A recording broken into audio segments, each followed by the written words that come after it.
Hello. This morning at Dublin Castle we launched the government's Shared Island Dialogue series and set out the programme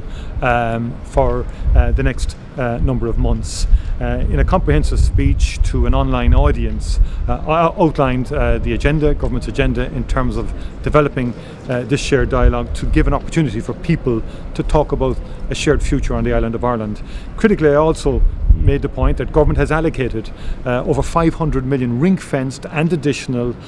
for North-South projects and towards realising the North-South agenda. And this will enable greater connectivity on the island, working on a variety of projects from Narrowwater Bridge to the Sligo and Enniskillen Greenway to the Ulster Canal and the A5 and others in education and in health. So this is a very important initiative to give opportunities to new voices, to a new generation, and to inject new energy into the debate as to how all of us living on the island of Ireland learn to live with each other and how we share the island into the future, and dealing with many of the shared challenges such as climate change and biodiversity, such as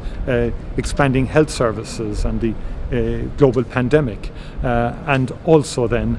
working in terms of community and civic engagement north and south. So it was a very good morning, and I'm looking forward to the continued work of the Shared Island Unit in my department and engagement with people north-south, east-west, and